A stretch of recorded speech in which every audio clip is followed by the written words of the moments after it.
చాలామందికి తెలియని టమాటా రొయ్యల కర్రీ సీక్రెట్ ఈరోజు మీకు నేను చూపెడుతున్నా. రొయ్యలు ప్లస్ టమాటా ఇలా కలిపి వండితే వచ్చే రుచే వేరు. నిజంగా అన్నము మిగిల్చకుండా తింటారు, అంత బాగుంటుంది టేస్ట్. తయారీ విధానం చూపెడుతున్నా. ముందుగా రొయ్యలకి ముందు వెనక ముళ్ళులుంటే తీసుకొని ఓన్లీ మధ్య భాగాన్ని డివైడ్ చేసుకోండి. ఇలా టమాటా రొయ్యల కర్రీ చేస్తే ఒకసారి తిన్నవాళ్ళు మళ్ళీ మళ్ళీ అడుగుతారండి, అంత బాగుంటుంది ఈ కర్రీ టేస్ట్. మన పాతకాలంలో అమ్మ వాళ్ళు వండితే ఎలా ఉంటుందో టేస్ట్ అట్లా ఉంటుంది సేమ్. డివైడ్ చేసుకున్న ఎండు రొయ్యల్ని గోరువెచ్చటి నీటిలో వేసుకుందాం. వేసుకోవడం వల్ల అందులో ఇసుక ఏమైనా డస్ట్ ఉంటే వెళ్ళిపోతుంది. చక్కగా శుభ్రంగా కడుక్కోవాలి రొయ్యల్ని. ఇప్పుడు టమాటా, మెంతి, కొత్తిమీర బాగా వస్తుంది కదా ఫ్రెష్గా. ఈ టైంలో ఎండు రొయ్యలు వండుకుంటే సూపర్ టేస్ట్ ఉంటుంది. మేము టమాటా సీజన్ అప్పుడు తరచుగా వండుకుంటాం ఎండు రొయ్యల కర్రీ. సూపర్ టేస్ట్గా ఉంటుంది, ఆరోగ్యానికి కూడా చాలా మంచిది కదా. నీట్గా కడుక్కున్న మెంతాకు, కొత్తిమీరని చిన్న చిన్నగా కట్ చేసుకుందాం. ఒక ఉల్లిగడ్డ, 4 పచ్చిమిరపకాయలు కూడా కట్ చేసుకుందాం. ఇలా వండితే టమాటా రొయ్యల కర్రీ తిన్నాక అందరు ఫిదా కావాల్సిందే. మీరు కూడా ఇంట్లో ట్రై చేసుకొని తినండి తప్పకుండా. మెయిన్గా టమాటాలని చిన్నగా కట్ చేసుకోవాలి.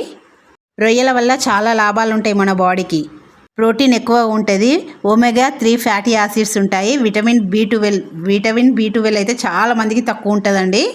అప్పుడప్పుడు ఇలా వాడుకొని తిందాం మనం. క్యాలరీస్ తక్కువ.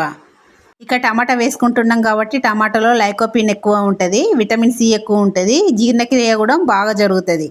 టమాటాలో ఉన్న C విటమిన్, రొయ్యల్లో ఉన్న ప్రోటీన్ కలిసి ఈ కర్రీ టేస్టీగా హెల్తీగా ఉంటుంది కదా. ఇంకెందుకు ఇలాంటి కర్రీస్ని మనం వదులుకోవాలి.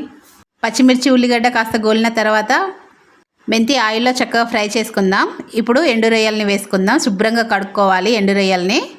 రొయ్యలు మంచిగా ఆయిల్లో ఫ్రై అయితే తింటుంటే పంటి కింద వస్తుంటే మస్తు టేస్ట్ ఉంటుంది. కంపల్సరీ రొయ్యల్ని ఆయిల్లో ఫ్రై చేసుకోండి కలర్ మారేంత వరకు. ఫ్రై అయిన తర్వాత అల్లం వెల్లుల్లి పేస్ట్ వేసుకుందాం. అల్లం వెల్లుల్లి పేస్ట్ తర్వాత పసుపు వేసుకుందాం. మంచిగా నూనెలో గోలిన తర్వాత టమాటాలు వేసుకుందాం. టమాటా మంచిగా ఫ్రై అయిన తర్వాత ఉడికి కాస్త దగ్గర పడేంతసేపు పొయ్యి మీద మూత పెట్టి ఉడికించుకుందాం.